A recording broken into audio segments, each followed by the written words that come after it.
Olá pessoal, nesse vídeo a gente vai falar um pouquinho sobre o teorema do impulso. Mas antes disso, vamos definir aqui um conceito bem importante chamado quantidade de movimento.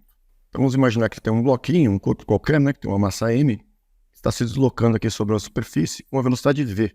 Bem, a quantidade de movimento desse corpo é definido como sendo o produto da massa pela velocidade do corpo. Vamos chamar de Q, a quantidade de movimento do corpo, m é a massa e v é a velocidade. Tanto a velocidade quanto a quantidade de movimento são grandezas vetoriais. Então, elas têm módulo, direção e sentido. E a ideia é bem simples, né? A quantidade de movimento de um objeto depende, então, da massa desse objeto e da velocidade dele, da rapidez dele. Então, por exemplo, um automóvel a 80 km por hora, comparativamente com um caminhão a 80 km por hora, o caminhão tem uma quantidade de movimento maior porque tem uma massa maior. Já dois automóveis idênticos com a mesma massa, aquele que estiver mais rápido, um que está a 100 km por hora, outro está a 80 km por hora, por exemplo, está mais rápido, tem maior quantidade de movimento. Então não depende só da massa, nem só da velocidade, sim do produto da massa pela velocidade. Isso é definido como a quantidade de movimento de um corpo. Se nós aplicarmos aqui uma força nesse corpo, né? Então, no mesmo sentido aqui do movimento, esse corpo vai aumentar a sua velocidade. Se a força for no sentido oposto, o corpo vai frear. De qualquer modo, se aplicando uma força aqui num certo intervalo de tempo, esse corpo vai mudar de velocidade. Então, ele teria aqui uma velocidade inicial, agora ele vai ter uma velocidade final aqui, né? Portanto, nós dizemos que o corpo variou a sua quantidade de movimento, uma vez que a velocidade... Portanto, nós dizemos que o corpo variou a sua quantidade de movimento, uma vez que a velocidade também variou, né? E a variação da quantidade de movimento é dada pela quantidade de movimento no final, menos a quantidade de movimento no início. Por outro lado, né, se essa força aqui for aplicada durante um certo intervalo de tempo, aqui ΔT, então essa força causará um impulso nesse objeto, que vai mudar a sua quantidade de movimento. Então, a definição do impulso dado por uma força é o produto da força pelo tempo em que essa força foi aplicada no corpo. Porém, essa relação aqui tem uma restrição, né? Ela só vale se essa força for constante, ou se for uma força média, por exemplo, né? Se essa força não for constante, nós teremos que usar uma propriedade do gráfico da força pelo tempo. Vamos representar aqui o gráfico, então.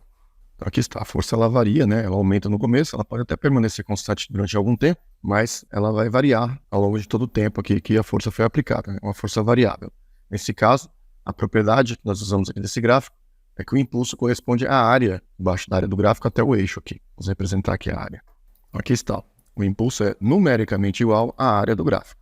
E a N aqui é de numericamente igual.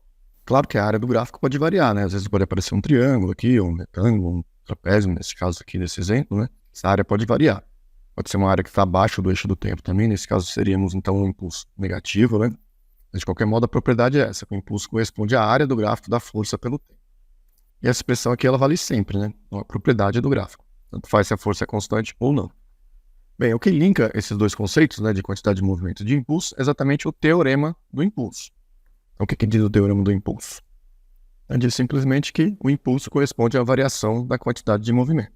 Então, perceba que aqui você pode desenvolver o cálculo dos dois lados da igualdade aqui, ó. Você pode trocar o impulso aqui por força vezes tempo, também do lado de cá pela variação da quantidade de movimento, né? Nós vimos aqui. A variação aqui da quantidade de movimento, que aliás é uma grandeza vetorial também, né? As setinhas aqui indicando isso aqui são grandezas vetoriais. Então nós podemos desenvolver desse lado de cá, né? Quantidade de movimento final menos quantidade de movimento inicial. E também podemos continuar desenvolvendo isso aqui, né?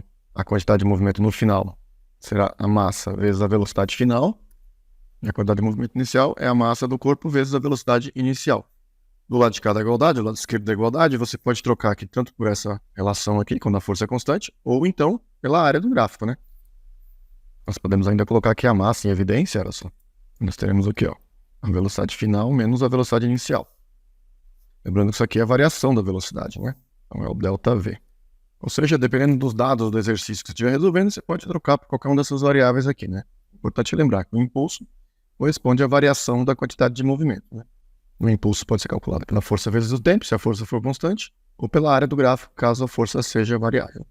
Ok? Então é bem tranquilo. Agora vamos aplicar isso aqui em alguns exemplos, alguns exercícios, né? Praticar um pouquinho aqui, que tem várias possibilidades aí para aplicação desses conceitos aqui. A gente vai fazer isso nas próximas aulas, para esse vídeo não ficar muito comprido, certo? Então valeu, acompanhe as próximas aulas e até mais.